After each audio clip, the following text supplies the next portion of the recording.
जय श्री कृष्णा, जय श्री राधे। कैसे हो दोस्तों? उम्मीद करती हूँ आप सब बहुत ही बढ़िया होंगे। चलिए दोस्तों, आज हम जानेंगे कि खाटू श्याम जी कौन हैं और उनको कलयुग के कृष्ण क्यों कहा जाता है। दोस्तों देखिए दोस्तों, राजस्थान के शेखावटी के शिखर ज़िले में खाटू श्याम जी का धाम मौजूद है। यहाँ खाटू श्याम जी विराजते हैं।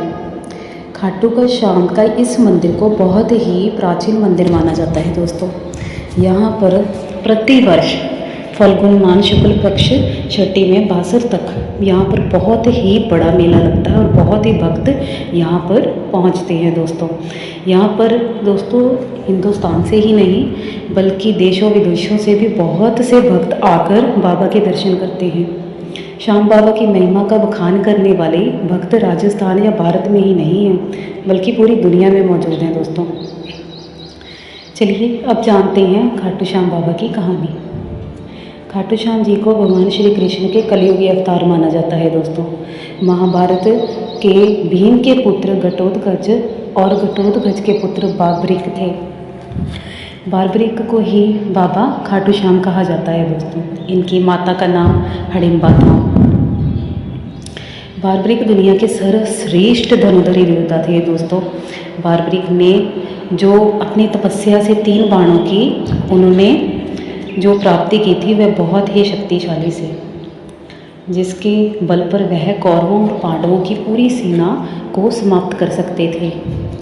युद्ध के मैदान में भीम पुत्र बार्बरिक दोनों खेमों के मध्य बिंदु के एक पीपल के वृक्ष के नीचे खड़े हो गए और घोषणा कर डाली कि वह उसी पक्ष की ओर से युद्ध करेंगे जो कि हार रहा होगा।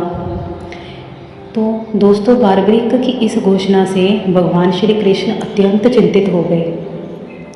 भीम के पुत्र बार्बरिक के समक्ष जब अर्जुन तथा भगवान श्री कृष्ण उनकी वीरता का चमत्कार देखने के लिए उपस्थित हुए तब बार्बरिक ने अपनी वीरता का छोटा सा नमूना मात्र ही दिखाया था। दोस्तों कृष्ण भगवान ने उनको कहा कि वृक्ष के सभी पत्तों को तुम इनमें से छेद कर दो। तब उन्होंने अपना बाण संधान करके सभी पत्तों को छेदना चाहा। बार्बरिक ने आज्ञा लेकर तीर के वृक्ष की ओर जब तीर एक एक करके सारे पत्तों को छेदता जा रहा था उसी दौरान एक पत्ता टूटकर नीचे गिर गया। भगवान श्री कृष्ण ने उस पत्ते पर यह सोचकर पांव रख लिया कि उससे छुपा लेंगे और या फिर इसमें छेद नहीं हो पाएगा। लेकिन दोस्तों सभी पत्तों को छेदता हुआ वह तीर भगवान श्री कृष्ण के पांव के पास जाकर रुक गया।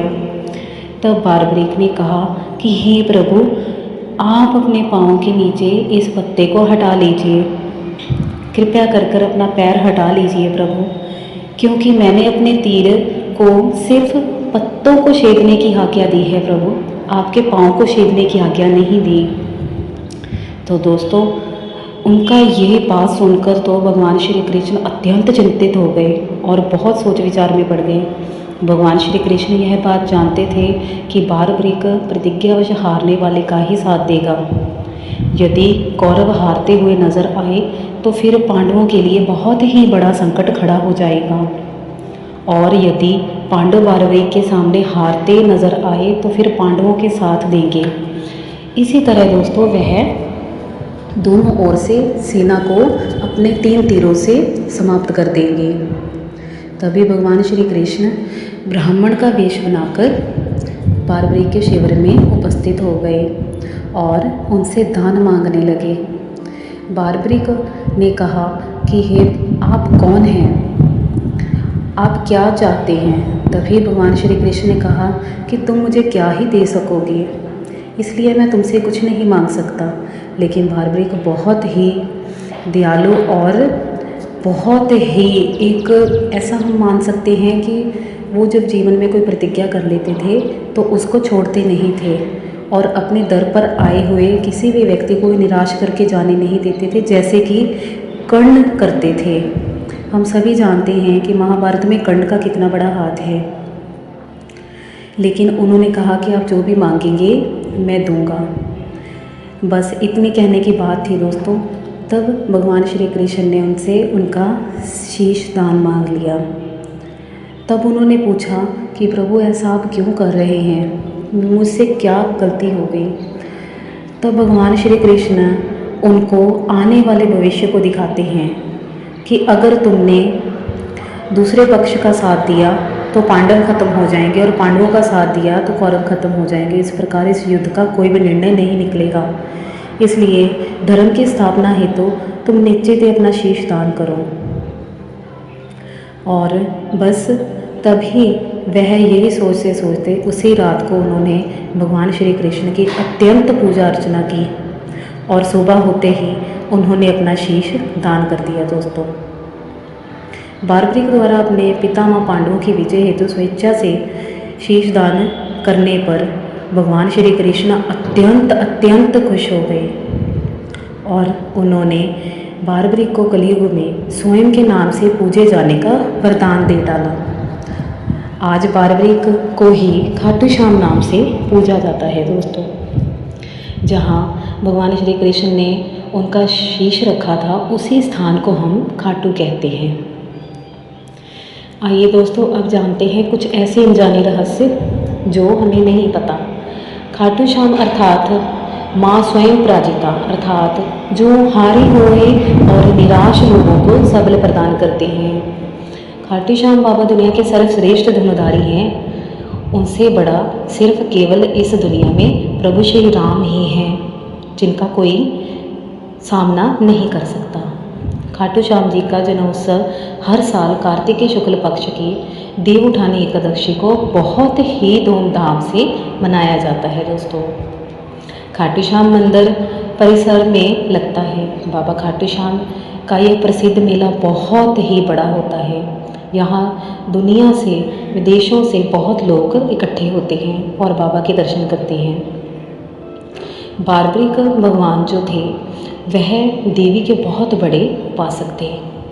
उन्होंने देवी के वरदान से ही यह 3 बाणों की प्राप्ति की थी। दोस्तों, जो अपने लक्ष्य को बिना भेदे वापस कभी नहीं आते थे। इसकी विजय से बारबरिक अजय थे। दोस्तों, बारबरिक अपने पिता घटोत्कच से भी ज़्यादा शक्तिशाली और मायावी थे। दोस्तों, कहते हैं कि जब बारबरिक से श्री कृष्ण ने शीश मांगा था तो बारबरिक ने रात दिन प्रभु की पूजा उपासना करके उनको अत्यंत प्रसन्न किया था और फल्गुना शुक्ल दशमी के स्नान करके पूजा के बाद उन्होंने अपने हाथ से अपना शीर भगवान श्री कृष्ण के चरणों में दान कर दिया था। शीश दान से पहले बारबरिक ने महाभारत के युद्ध देखने इच्छा जताई थी। तभी श्री कृष्ण ने उनके शीश को एक ऊंचे स्थान पर स्थापित कर दिया था। दोस्तों, उन्हें अवलोकन की दृष्टि प्रदान की थी जिससे वह पूरे महाभारत का युद्ध अकेले देख सकते थे।